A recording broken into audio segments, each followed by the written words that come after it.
Pour bien comprendre la peinture française du XIXe siècle, et plus particulièrement de la seconde moitié du XIXe siècle, je pense qu'il faut connaître Thomas Couture, que l'on a un peu trop oublié. C'est un artiste français, né en 1815 et qui meurt en 1879, qui à l'origine est un élève de Antoine-Jean Gros, puis de Paul Delaroche. En tant qu'élève de Gros, il incarne la pérennité de la tradition davidienne, puisque Gros était l'élève préféré de Jacques-Louis David, et donc en tant que tel, on peut considérer Thomas Couture, à partir des années 1830-1840, comme au fond le garant de la pérennité de la grande tradition académique française qui naît, comme on le sait, au XVIIe siècle, notamment en 1648, au moment de la création de l'Académie royale de peinture par Charles Lebrun. Donc c'est un peintre qui obtient un second prix de Rome en 1837,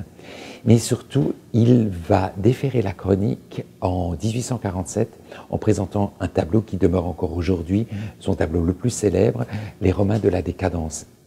et qui a été restauré à l'occasion de l'inauguration du musée d'Orsay au milieu des années 1980 et qui maintenant se trouve dans un endroit extrêmement important et prestigieux, en l'occurrence dans la grande nef du musée d'Orsay. Donc c'est la grande tradition académique française qui va perdurer au-delà du naturalisme, donc qui s'opposera en quelque sorte à des peintres comme Courbet, par la suite comme Millet, et qui va se perpétuer aussi bien au-delà de l'impressionnisme, puisque Thomas Couture mourra en 1879, en l'occurrence 6 ans après la première exposition des impressionnistes chez Nadar, qui a eu lieu, comme chacun sait, en 1874. C'est aussi quelqu'un qui innovera en tant que technicien. C'est quelqu'un où la critique a été très sensible à ses empattements, extrêmement maçonnés, quelquefois extrêmement violents. Il y a aussi des rehauts dans les couleurs, un très grand chromatiste, et on a pu découvrir grâce à la restauration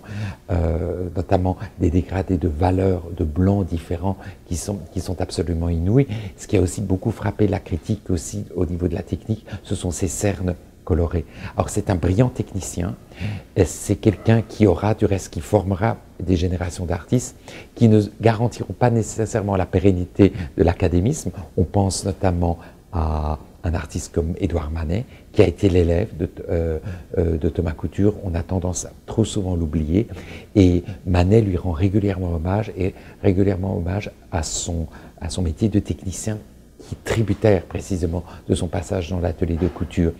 Alors, il a formé un autre très grand artiste que l'on connaît moins, peut-être au Canada ou en France, c'est Anselm Feuerbach, qui est un peintre allemand, qui sera actif dans la seconde moitié du XIXe siècle, immense portraitiste, immense peintre d'histoire, et qui est probablement portraituré ici, qui prête probablement ses traits à la figure la figure ici au premier plan à gauche, alors que l'on a beaucoup dit que les traits du Pierrot désabusé au sommet de la pyramide qui domine la composition serait très probablement un autoportrait de l'artiste. Avant l'ouverture du musée d'Orsay, de manière générale dans l'histoire de l'art, on a trop souvent voulu réduire la peinture française à ses avant-gardes. Et je pense que c'est même extrêmement important de complexifier le discours et de se rendre compte que, mis à part les impressionnistes, mis à part les symbolistes, mis à part les naturalistes, la grande tradition académique perdure. Elle perdure avec des gens comme Thomas Couture. Et c'est en présentant, en intégrant ce tableau de Thomas Couture dans notre accrochage, grâce à la générosité du musée de Vancouver, nous désirons le rappeler à notre public.